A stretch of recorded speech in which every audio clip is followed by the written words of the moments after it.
Welcome to Service Desk. Where we help users Help themselves. I'm Andrew. And I'm Kim. And we're your techie friends. How are you doing tonight, Andrew? I am doing okay. It's a little bit warm here, but I'm finally excited that summer is here. Even if we did, just jump right over spring and right into summer. Hey, there were 3 days of spring. 3 days. I hear we're supposed to get some rain, so maybe we're going to get some spring showers. Nah, we're just gonna jump straight to thunderstorms. Exactly. Well, no, we've already had that, so right? Too late. What about you? How's your day going? How was your week? Well, I'm no longer professionally service desk. I resigned from my job, but I've been helping people on the side and focusing on my podcast career because I am officially a member of the Beholder's Eye podcast now. Thanks. And you know what? Don't worry about the IT thing because there is no qualification to being an IT person. It's just you are, you aren't. Basically. Yep. I think it was yesterday, somebody in one of my chat rooms, I'm in a bunch of Discord chats for podcasts and things, and somebody was like, hey, I got a new computer and my sound's not working. So I still get to feel like a service desk tech, so that's good. Right? And there's always going to be friends and family and all kinds of good things. Yeah. Consequently, if you're in the Lincoln, Nebraska area and you need a service desk tech, hey, look me up. Anyway, how's work for you? Work is going pretty good. Volume went up a lot, but it makes the days go by quicker, so well, I feel like I say that like every day, you know? Right. It's better to be busy than bored. Yeah. There's also projects coming through, which I'm kind of finding out that I'm a project guy. Oh. So I like the, different stuff you see every now and then again. But being able to work on one project for, a couple days in chunks and see it through to the end, that's kind of fun, so. Sure. It's not something you get to do as often with tech support. It's very true. It's a lot of day-to-day, whatever happens to be the most priority of the day. Yeah, exactly. But I have some exciting / nervous / really, important news. Oh. Kind of to share here. Yeah. It's going to be a little time sensitive. Things are probably already going to be voted on by the time you listen to this. Sure. But America right now is going through a vote to reevaluate the net neutrality that the FCC had pushed through, what was it, like half a year ago? To cut it out, you mean? The change in laws? Yeah, to cut it out. Yeah, or so. The basis of it is the laws that are being applied would make it hard for small ISPs, your internet providers, to compete with large ones. They would allow ISPs, or your internet provider, to be able to sort of more easily, digging it down here, quite simple, censor what you see and what you can access online. Right. And it would also make it harder for startups like, let's say some company wanted to challenge Hulu and make a new video service. Mm-hmm. Or even just Hulu itself. Verizon could say, well, we're going to charge, more money for you to let you view Hulu. But hey, our own video service you can view for free. Right. And they can make certain sites be available that wouldn't necessarily be available elsewhere, which is problematic, to say the least. Yep. So that's an important one that it just passed through the Senate, which I think is the Democrats were able to kind of as a party pull together, and that's where a lot of the votes to overthrow it came in. Yes. But now it has to go through the House, which is very largely controlled by the Republican side. Correct. And historically, they voted to pass this in the first place. So, and even if it gets through that, then it has to pass through the president's desk. Political leanings aside, historically not voted in certain favorable ways for this issue. Yes, he's, shall we say, business friendly, and would much rather have ways for the businesses to make as much money as possible, which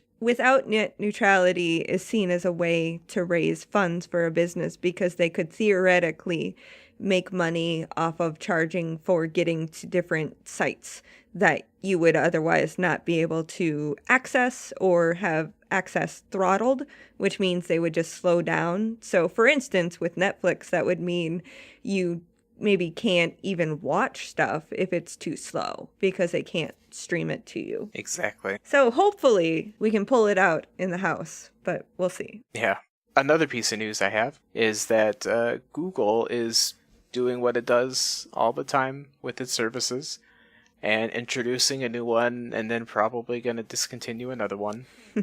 So their answer to Google or to Spotify is Google Play Music. Yes. Well, now it looks like they're trying to go full into rolling in with their YouTube service. Oh. So they're going to be really shortly here rolling out a service called, I think, YouTube Music, just simply. Mm-hmm. And that is going to basically do the exact same thing as Google Play Music, which makes a lot of people believe that at some point they're going to retire Google Play Music because you don't want to segment your customer base along two different services. The bad news is if you pay for Google Play Music, right now you have YouTube Red. Mm-hmm. And if you enjoy that as a service, you're going to have to now start paying $2 more extra. Oh, that stinks. So if you don't want video or ads on YouTube, if you want to be able to have it playing in the background of your phone when your screen's off, when you're in other apps, you're going to have to start paying $2 more. Oh. And the amazing quote YouTube Red exclusive videos that are on YouTube, you'll have to pay for now. Yeah, they claim they're going to keep developing that out. So, but I'll believe it when I see it. Right. Have you had any of those? Have you seen them use them? The YouTube Red videos? I have seen some of the YouTube Red videos. I've enjoyed a lot of them, but I wouldn't say I would pay for any of them. Ah. There's the sticking point. Yep. Well, very good. So what are we going to be talking about today here, Kim? Well, I've had a friend or two recently who's looked into buying a new computer, and they get super confused because they kind of have an idea of what it takes to have a computer, but they don't really know. Like, why do I need a decent CPU? What is a CPU? So I thought we would just kind of go through the basics and talk about what the different pieces do and, maybe some base recommendations, possibly. Yeah, just to forewarn everybody with this, I think we're mainly going to be talking on the side of, well, I suppose it's all very similar, but when it comes between laptops and desktops, a lot of the parts are pretty much the same. In fact, they're all the same. It's just you're going to find different kinds of parts, so different stats. Yes. So we'll kind of mention that throughout the thing here, but for the most part, you shouldn't have to worry about, well, is this in a laptop or is this in a desktop? Because it's going to be in both. The parts are all called the same. The part numbers and the very specific details will vary. So when we're talking about a CPU or a core, that's going to be the same language between the two. It's just going to be a different brand or a different number. Mm-hmm. Anyway, so a CPU is the main thing you need on a computer, right? It is true. If you don't have a CPU, you're not going to be doing much computing. Well, no, not at all.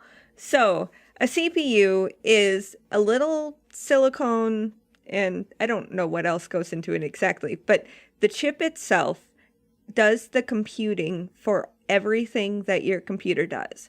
And it's kind of like a brain's neurons in that they talk to each other and they do all this computing very, very quickly. So the more neurons, the more of the transmitters you have in that CPU, the faster it goes.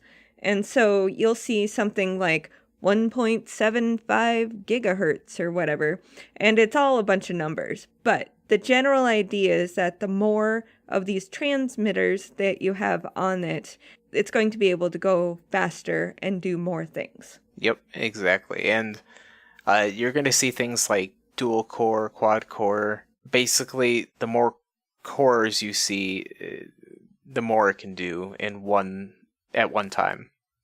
So it could do multiple things at one time, or multi-threading, stuff like that. Yes. And with these kind of things, I know that Intel does a really good job of kind of simplifying things. They have an i3, an i5, and an i7.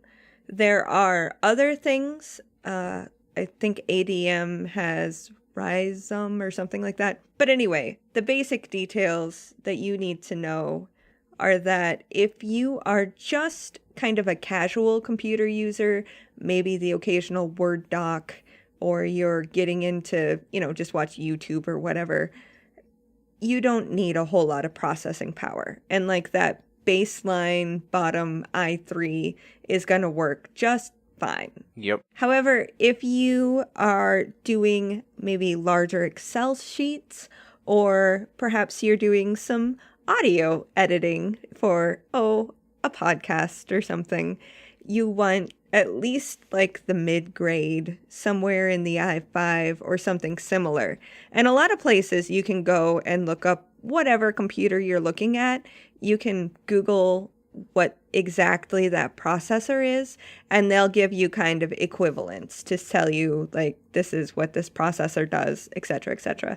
And then if you're into really high-end, like video editing, or maybe you really like your high-end gaming, you're going to want the higher-end processors. Yep. Then the next part, which kind of directly intertwines with the processor, is the motherboard, which I think a lot of people, at least I've seen people confuse the two.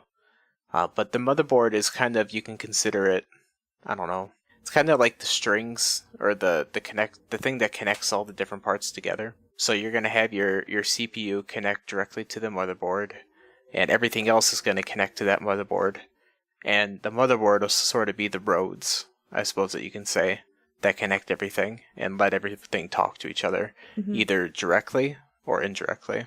And for the most part, if you are ordering a computer through Dell or HP or what have you, they're gonna get the right motherboard for you. Yeah, like you're not really gonna have, you're probably not gonna want to spend too much time checking on different motherboard types, unless you're getting into further expansions down the line.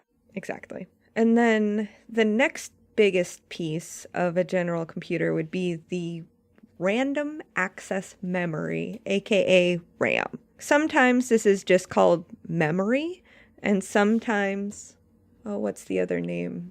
System memory? Just RAM and memory are the two that I've always commonly heard it called. Yeah.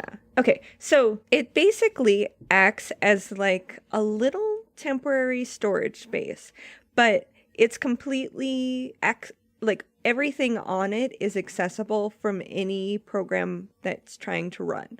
So, like, for instance, your clipboard, like if you go to copy something from Google and you paste it into Word, it's kind of like that, in that the different processes, the different parts of your computer can get in there and get to that information. And so that's why it's called random, because everything can randomly get in there. And nowadays, I would say that if you're buying a computer, never go below 4 at the minimum. Oh, geez. I wouldn't go below 8. I was going to say, I would aim for 6 to 8. Usually you're going to see 8 as a number. And that's just a good number for people who are just on the internet, doing email, maybe a little bit of like YouTube. 4 is okay. That's true. But if you just spend a little bit more with 8, this is one piece of your computer that spending a little more on, you will see speed improvements. Dramatic. Up to about 8. If you go up to like 16 after that or something, unless you're a gamer or, someone that's doing a lot of video processing, stuff like that. Right. You're probably not going to see much of a benefit at all to that. So. Right. So I would say don't go below 8 unless you're really not going to use it for much other than the YouTubes or what have you. Yeah. If you're just looking up news every morning and sending out emails. 4 will work. Even YouTube, I would say, I would stretch to 8. It's worth it. Just spend the extra $40-$50 at the computer. And one thing to note, because of the Bitcoin issue we talked about a few episodes ago, it's real expensive. RAM and video cards were what were really affected by that. Which we're seeing to start slow down now, thankfully. Yay. It was getting ridiculous there. Yeah. So kind of we hinted to it as well. The next part that most people are going to deal with. So the hard drive is probably what a lot of people end up calling their computers. It's probably the thing that most people think about when they think of a computer, and that's your data. So all of your Word files, the games you've installed, the photos of your kids, All of those exist on the hard drive. Exactly. There's a few different types you should know about. The traditional type is just called a traditional, usually hard drive. And that exists with just these little spinning platters. And there's this little tiny arm that reads magnetic data off it. If you look at our episode or our show title, the thing in the background is a hard drive, like a traditional spinny, turny hard drive. And that's really good nowadays. For the most part, they're the cheaper, the more affordable option. They're good for storage of files, photos, stuff like that. Long-term storage, things you don't need access to like really fast. The other form that's really popular nowadays and getting cheaper by the year is solid state. Yes. Which you can kind of think of is pretty similar to like the flash drives or thumb drives that you plug into a computer, or a SD card that you plug into a camera. It's the similar technology to that, only on a much larger scale. Yes. It's going to give you a lot faster access, so you'll be able to open things up quicker. If you're playing a video game, you'll be able to get through the loading screens faster. Or your computer in general. Yep. Your computer will start up just instantly. If you have your operating system installed on a solid state drive versus a traditional, it'll shave 20, 30, maybe even minutes off your startup time. Yeah, it's crazy how much of a difference a solid state drive will make in booting and running. And they're quite a bit more expensive, but they also have the added benefit of not failing as quickly, since the traditional hard drives have spinny movie parts. Yeah. They have a tendency to fail. And especially with the magnets, if you have ever taken a magnet to a hard drive, it's all gone. You don't have data anymore. I don't know. Does that happen with the solid state? I've never tried it. I guess I don't know. I'd rather just not. Let's not try it. Yeah. Yeah, exactly. So, and then similar to solid state, I have to be honest, I'm not too sure on the specifics of the technology. I think it's just another form of solid state, but on a much smaller scale, is M2 drives. Oh. And they're kind of like little tiny cards. They don't really look like a hard drive at all. They're not like traditional like pack of cards, but it just plugs right onto your motherboard, and it just is something that offers much faster read and access. So the benefits we already said of solid state are amplified, and those are starting to become more popular, where maybe you'll have your operating system installed on it and not too much else. Huh. And then you'll have like a solid state or a traditional drive to do pretty much everything else. I'm just researching right now, and they look fascinating, I think. Yeah, they're pretty cool. A lot of people run kind of hybrid systems. So myself, I have a solid state drive on my computer, and I have my operating system, so Windows, the thing that you click on all your applications with. I have that installed on it, and then I have a few video games that I play a lot. And then on my traditional drive, which has the spinning moving parts, I have games I don't really care about speed, and all of my files on as well. Yes. So because the solid states are so expensive, or they have been traditionally, it's worth it more to have a really large drive be the traditional. Yes. Because when we talk about size difference, like on my computer personally, I have a 128 gigabyte solid state drive, and then a terabyte, which is 1,000 gigabytes, on my traditional hard drive. That's exactly what I have. Hey, twinsies. So, and a lot of people, like if you buy a hard drive, you can usually, if you're buying a hard drive without a computer, it's going to be going on the outside of your computer if you're a consumer. Right. So that's where you're going to see the numbers. Usually with the traditional hard drive, you're going to get numbers nowadays of 500 to 1 terabyte, up to 2, 4, and 8. Yes. Solid states, some good numbers are about, the 120-ish, 246. Those are some cheaper options. But as time goes on, year after year, I would say within 2 to 3 years, you're not going to see spinning drives really being sold at all. Yeah, I sincerely doubt it, except perhaps in externals. But yeah, moving on, we kind of have a genre, a family of parts. So these are called expansion cards. Right. And these are things that I will preference to say that pretty much all of these can exist built into your motherboard that you buy, which is the one caveat to the motherboard that you'd want to look at is, especially in laptops, some of these are built in, and if you don't think that one motherboard has the specs that you want, then you'd want to go with a different one. But the first of these, which is kind of the most important and the most often that is not built into the motherboard, especially in a desktop, is your graphics card. Oh, yes. And this is the thing that kind of does a lot of the rendering of the display, the things that you see on your computer. If you're a gamer, or if you like to play games, like Farmville, Minecraft, or Minesweeper, Solitaire, the really hard-hitting games. The really graphics-heavy ones. Yeah. It's the thing that's going to be doing all the processing and getting that in. And something to look at, too, is if you're really getting into it, graphics cards also have their own memory as well. Yes. Which I would say definitely do not go below 4. If you're a gamer. If you're not, it's not a big deal. If you have a decent amount of RAM in your computer, you don't have to worry about the graphics side so bad. Yeah. But graphics card is the kind of the big one that you'll hear a lot about. Also to note, with a graphics situation, they will have different ports that you can plug into, and a lot of times they'll be like HDMI, which is that I don't know how to explain how ports look, but HDMI is like look them up right now when you're driving. No, don't.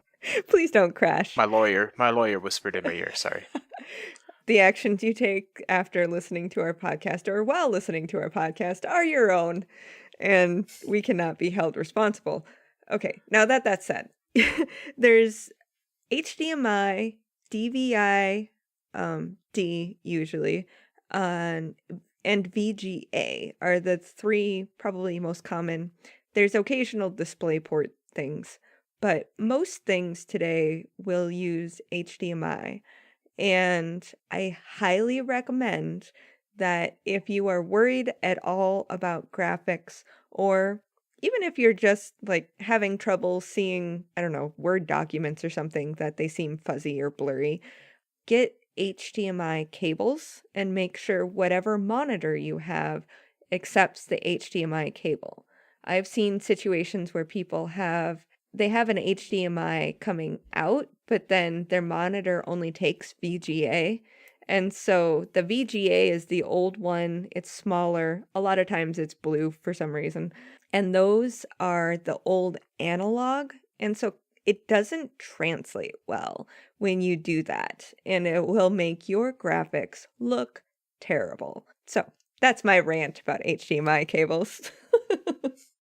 No, it's good information. Kind of move it on. I'll probably just group some of these together here, because you'll not see the next 2 as often. You don't usually have to worry about them, but you have your sound card, which is just, I would say 90% of the time built into your motherboard. Unless you're doing audio processing, or you want really clear audio from recordings that you're doing. No. You're probably not going to see it too often. They're kind of the same with your network card. The network card is very often built into the motherboard, but there are network cards that you can buy that plug into your motherboard that offer you different features. Exactly. And 90% of the time anymore, these aren't a consideration.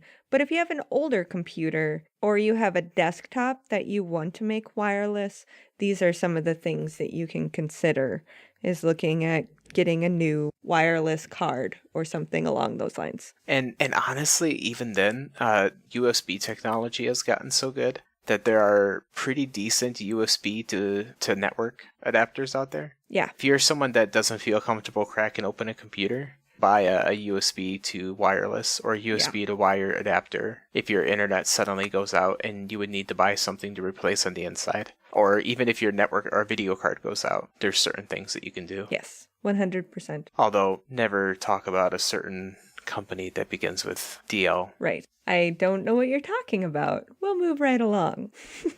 There we go. It's my my nemesis. Noted. In the tech support world. So those are kind of the parts. A few other bits and extras are things like your power supply. Mm-hmm. This is something that if you're building a computer, Just bite the bullet, buy a good quality power supply. Because nothing stinks worse than having a good computer and having the silly power supply die on you. Or even not just die, but like surge and then just fry some of your electronics. Oh, yeah. I've never seen that in person. Yep. It does happen, and you don't want to see it. And also, you don't have to go overboard with the amount of power that pushes out, but you don't want to go under. So it's always good to overestimate. There's tools online that'll help you see what kind of a power supply you need. The big thing to remember is just don't cheap out on your power supply. Right. And then the other things would probably just be fans that you would get inside a computer. Those are the things that you'll probably be hearing. If you ever hear your computer make noise, those just keep your computer cool. Usually there's ones that are blowing air in and then blowing air out. Right. And then on certain cards, like your graphics card, you'll have some fans that are blowing air away from it. That's another thing to consider with all of this. Motherboard, CPU, and video card are the two that really get warm. That's where you want to make sure that you've got a good fan situation. So if you're ever looking at like a laptop review and they say that it runs really hot, you might want to be careful, because that will wear down the hardware a lot faster if it's constantly running hotter than it should. Yeah, because the hotter it is, for the longer it is, once it gets above its recommended manufacturer heat, it just, like you said, it decreases the life of the computer. Yeah. Or the parts. Which is not good. If you're sinking money into a computer, No. You want it to last. And that's probably the number one thing when you're looking for a computer. Well, okay, not just number one. You have to consider what you're doing and figure out what is going to be required for you to be able to get whatever you need to get done. And I would usually, in what I've kind of told people that I have given advice for, I won't talk about brands too much here, because that's a whole other world. And until we're sponsored, we don't care. Exactly.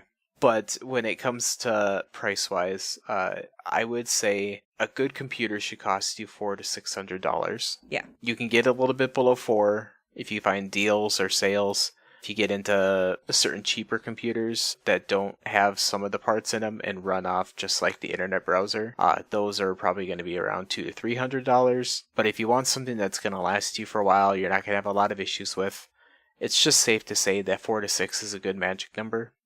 If you're getting into gaming, I would say you'd want to be able to spend around 6 to 8 on the low end, and then around $1,000 to $1,200 for a medium to getting to higher end. And if you're getting above that for what you're spending, you should be A. You probably know what you're looking for. Yes, I hope so.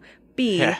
I hope that you would be researching and asking people accordingly to whatever you're trying to accomplish. And if you're buying a fruit computer, then chances are you're paying a little bit more than that as well. But some people say, and I will admit, they do last a little longer. They're built to last. Yes. So, fruit computer. Take that into consideration. And our users know exactly what we're talking about. Not that we haven't named brands Hopefully. Before. I don't know why we're suddenly afraid. I know. I don't know why I'm being so coy, but the other thing to consider is, when you're looking at a specific computer and you're not quite sure, you can always reach out and ask others, like, hey, techie friends. But do your research. A lot of times, especially if you're going with the bigger brands like the fruit computers or or Dell or HP or what have you, all of their brands will have reviews somewhere. And most of the time, those reviews will be pretty straightforward. If you ever get the feeling that they've been paid to do it, maybe find something else. But there's always reviews that you can read through and see if there's any major complaints or anything like that. The one thing that I've told people to look out for when you're buying a computer, like a laptop or something, is look at the age. So if you see there's a lot of great reviews, and then suddenly say December 2017, there was just a string of bad reviews where there was hey, this computer's suddenly getting hot. Yeah. Sometimes they change parts. So a computer that might have been good like a year ago might have started having issues. Right. So just kind of look at, sort by date and see if you see a trend happening. And then there's also firmware updates to consider. A lot of times the bigger names will have automatic, support hardware driver updates. And sometimes those can go south so that for a period of time, say you had a upgrade to your motherboard drivers and that for some reason killed the sound. Or something with a Microsoft update killed the sound, and you can't necessarily blame the computer itself, but it may be related to that particular soundboard and Windows not getting along. If you see complaints like that, take some of it with a grain of salt, but date is good. Well, good show here. I think in the future I'd like to talk about things on the outsides of the computer. Oh, yeah. So different kinds of like monitors, mice, stuff like that. But I think that would make our show a little too long if we did that today, so. I think that's probably enough information. There we go. If you don't know what we're talking about now, you're probably going to be real lost if we keep going. So absorb, research, and come back in a couple weeks. Is this like a new reduce, reuse, recycle thing? Yes. Absorb, research, and come back. Come back. Doesn't quite have the same ring. We are the Service Desk Podcast. You could reach us on Twitter at Service Desk Pod. Hey, you got it. Good job. Facebook is facebook.com/Service Desk Podcast. Please drop us a line on our Gmail. Our email is servicedeskpodcast@gmail.com. And our website is servicedeskpodcast.com, where you can see a link to our Facebook, Twitter, and our email, as well as hear and listen to some of our recent podcasts. Well, all of the podcasts, I hope. So far, yes, all of our podcasts. Until we get big and we start charging for our backlog. Oh, yeah, that's totally going to happen when that Patreon goes live. So, in order to make us get big and to make you start paying for our backlog, because that's something you guys want, make sure to rate and review us on wherever you listen to us, such as iTunes, Stitcher, or Player.fm. I'm Andrew. I'm Kim. And we are your techie friends once again. Huzzah!